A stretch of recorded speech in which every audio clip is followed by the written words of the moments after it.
네, 이어서 지금 가장 재밌는 쪽들을 살펴보죠. 중국 얘기를 해보겠습니다. 오늘은 블랙 퀀트 에쿼티 윤진 대표와 함께합니다. 안녕하십니까? 안녕하십니까? 대표님, 지난주에 언급하셨던 중국 관련 ETF가 상당히 흐름이 좋았었습니다. 그래서 이번 주에도 중국 관련 ETF를 갖고 오셨다고요? 모멘텀이 어떻습니까, 이거는? 사실 근데 이제 중국 관련 ETF들이 저희가 이제 7월 초부터 좀 편입을 많이 했었어요. 저희는 개인 이제 운용자산 내부에서는.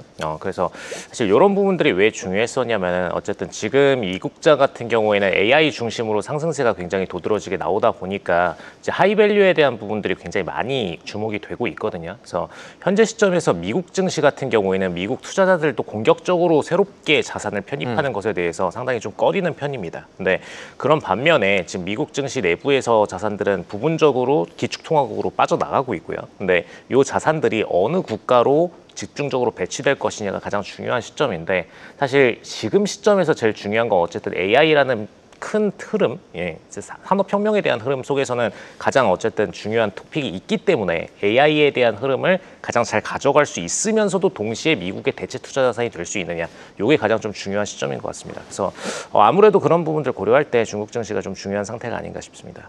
지금 저희 화면에 보니까 타이거 과창판 스타 50 ETF, 여기도 지금 AI 관련 종목들이죠. 최근에 안 그래도 엔비디아의 H20 수출이 좀 막히니까 알리바바가 또 자체 칩 개발했다고 하고, 중국 안에서 최근에 개별 종목도 그렇고 AI 관련해서는 주목하는 시각이 많은 것 같습니다. 사실 제가 하나 좀 전망을 드릴 부분이 있다면, 이제 엔비디아 칩셋 같은 경우에는 그동안에 우리가 많은 분들이 독자적으로 AI 칩셋 분야에서 사실상 시장을 독과점할 수 있을 것이다, 이런 관점으로 시장을 많이 보셨는데, 알리바바만 칩셋을 연구해서 배포한 게 아니에요. 정확히 현황을 말씀드리면은 지금 클라우드 빅테크 기업들 모두가 다 자체 칩셋을 이미 연구하고 있고 이미 프로덕트 출시를 한 회사들도 있습니다.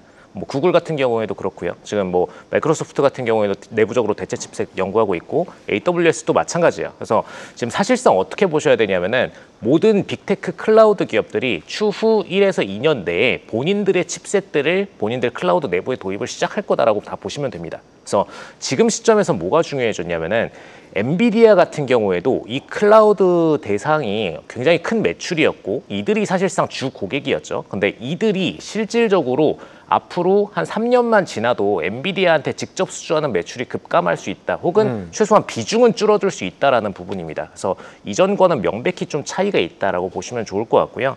지금 여기 이제 뭐 스타 50이라고 해가지고 좀 편입이 되어 있는 빅테크 기업들, 중국 내부에서의 빅테크 기업들이죠. 라고 보시면 될 것 같은데, 이 기업들 같은 경우에는 어쨌든 이제 SMIC나 그다음에 이제 AMEC 같은 기업들이 좀 존재를 하고요. 그다음에 몬타지 테크놀로지 같은 기업들이 존재를 해서 이 내부에서 어쨌든 이제 반도체 중심으로 혹은 이제 AI 테크 분야 중심으로 좀 많이 편입이 되어 있는 상태이긴 합니다. 근데 사실 이런 분야 외에도 중국 내부에서 이제 혁신 테크 분야로 좀 편입이 되는 그런 비중들이 총 50개 정도가 세팅이 된다라고 좀 보시면 될 것 같고요.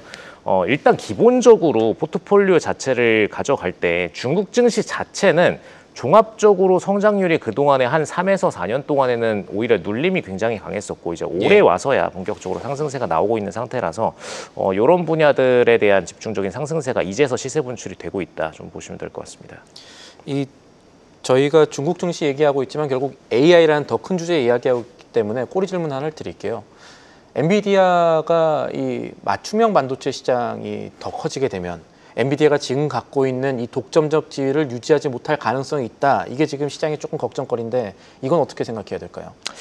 사실 오히려 이제 맞춤형 칩셋으로 갈 경우에는 특정 기업들을 위한 집중 생산들이 좀 더 많아질 거긴 한데, 근데 요것 자체가 어떤 엔비디아의 독점력 혹은 이제 기업력에 대한 어떤 영업 방식이나 혹은 대량 생산에 대한 비중을 줄여드릴 거다라고 보진 않습니다. 오히려 이제 변수가 될 부분은 정말 지금 발주를 해주고 있는 큰 클라이언트들이 지속적으로 3년에서 5년 이상으로도 장기적인 고객이 될 수 있을 것인가, 이게 가장 좀 중요한 이슈로 보시면 될 것 같고요. 저희는 좀 냉정하게 시장을 얘기를 드리자면 어떻게 보고 있냐면, 엔비디아는 결국에는 이런 맞춤형 칩셋들을 한다라는 가장 큰 이유는 지금의 그냥 단순 대량 생산만으로는 독과점이 불가능할 거다라고 보는 관점이 좀 강하다라고 보고 있거든요. 그래서 이후에 사실상 이 클라우드 기업들이 본인들의 자체 칩셋을 계속해서 출시를 하게 되고, 그럼 그 시점에서 3에서 5년 이후부터는 엔비디아는 수출 비중 혹은 이제 클라우드 기업 대상으로의 큰 계약건들의 비중이 굉장히 줄어들 수밖에 없습니다. 그럼 그 시점이 됐을 때 엔비디아는 아마 차선책으로 자체 클라우드 시장에 대한 진출을 하게 될 가능성이 높다. 좀 이렇게 보고 있습니다. 알겠습니다. 만약에 그런 관측들이 많다면 또 반대로 엔비디아 말고 뭐 ASIC에 특화된 브로드컴이나 이런 데들도 뭐 볼만할 거고요. 알겠습니다. 다음 질문 드리죠. 지금 가져오신 종목들 보니까 역시 또 중국 관련입니다. 중국 A 증시 중대형주와 우량주 300 종목 관련 투자 ETF 갖고 오셨는데 이건 뭐가 좋습니까? 사실 이제 이건 CSI 300에 대한 인덱스 ETF라고 좀 보시면 될 것 같고요. 예. 이게 이제 국면별로 투자되는 투자자들의 ETF들이 좀 다른데, 보통은 이제 우리가 해외를 나갈 때를 생각을 하시면 돼요. 우리가 이제 미국 증시를 처음 투자할 때 특히 이제 기관들도 마찬가지입니다. 대부분이 다 S&P, 나스닥 혹은 다우 지수 인덱스 ETF들 집중적으로 투자를 많이 했었고요. 그리고 이제 이에 대한 분해와 이해도가 굉장히 올라가면 올라갈수록, 그리고 이제 어떤 국면들이 과열 국면으로 들어서면 설수록 더 이제 옥석 가리기들을 본격적으로 진행을 하거든요. 근데 옥석 가리기를 진행을 하게 되는 시점에서는 특정 섹터 중심으로만 올라가거나 혹은 이제 정말 특정 기업군 빅테크 중심으로만 상승세를 보이게 되는데, 지금 중국 증시 같은 경우에는 지난 거의 3에서 4년 동안에 사실 코로나 기간 이후부터도 계속해서 눌림을 받아왔었습니다. 사실 이제 홍콩의 분리 과정에 있어서도 마찬가지였기 때문에 홍콩 금융권이 빠져나가면서 이제 인덱스가 떨어지는 부분도 굉장히 컸었고요. 근데 어쨌든 그동안의 눌림이 그냥 무작정 눌릴 부분은 아니고, 어제 중국 증시가 만들어내는 매출이란 것은 기본적으로 있기 때문에 그 매출에 대해서 지금은 다시 재평가를 해야 된다. 미국의 하이밸류 대비해서는 이 중국 증시에 대해서는 굉장히 좀 저평가 구간으로 평가를 하기 때문에 이런 부분들 자산을 투입해야 된다라는 관점이 굉장히 강한 상태입니다. 근데 지금이 아직은 이제 초기 구간이다 보니까 CSI 300 전체에 대한 인덱스 ETF 편입이 굉장히 지금 높은 상태다. 좀 이렇게 말씀드릴 수 있겠고요. 아무래도 특정 ETF, 섹터 ETF로 가도 어쨌든 상승률은 굉장히 좋을 수는 있어요. 근데 초장기적으로 갔을 때 안정적인 흐름보다는 조금 더 변동폭이 큰 흐름의 상승세를 보여줄 수가 있거든요. 그러다 보니까 포트폴리오 자체를 특정 빅테크에 집중하는 것보다도 CSI 300 같은 메인 인덱스에다가도 부분적으로 편입을 해놓으면서 끌고 가는 게 상당히 좀 좋은 흐름이 될 수 있겠다. 이렇게 말씀드릴 수 있을 것 같고요.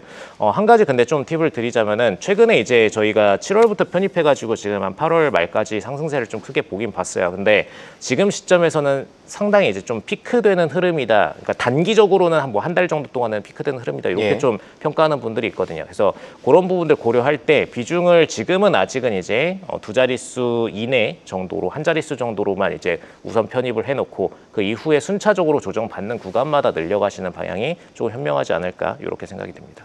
알겠습니다. 이번 주에도 언급하신 ETF들 거래량 늘어날지 한번 지켜보죠. 도움 말씀에 윤진 블랙퀀트 에코티 대표였습니다. 오늘 말씀 감사합니다. 감사합니다. 계속해서 다양한 경제 이슈를 알고 싶다면 구독과 좋아요, 알림 설정 부탁드립니다. AI 캐스터 권미정이었습니다.